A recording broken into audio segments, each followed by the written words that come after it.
আমি পড়েছি একটা সমস্যায়।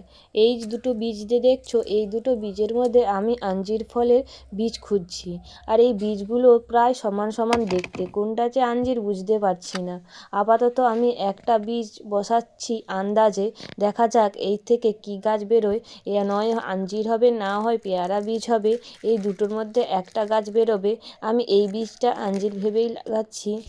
আসলে যে বীজগুলো কিনেছিলাম সেইগুলোতে কোনো নাম লেখা ছিল না, তাই আমি এই বীজগুলো বুঝতে পারছি না কোনটা আঞ্জির কোনটা পেয়ারা। যাই হোক, একটা বীজ আমি বেছে নিয়ে এটা লাগাচ্ছি, এটা আঞ্জির ভেবে। আচ্ছা, কেউ কি বলতে পারবে এই আঞ্জির আর ডুমুর ফল কি একই নাকি আলাদা? ডুমুর ফল তো আমাদের গ্রামে পাওয়া যায়, তোমাদের কে কী নামে চেনো জানি না। ওই যে ছোট ছোট তরকারি করে খাওয়া হয়, ওইগুলোর কথাই বলছি। এই ডুমুর আর আঞ্জির যদি এক হয়, তাহলে তো এই গাছগুলোর প্রয়োজন নেই, কারণ আমার বাড়িতে অলরেডি এই ডুমুর ফলের গাছ আছে।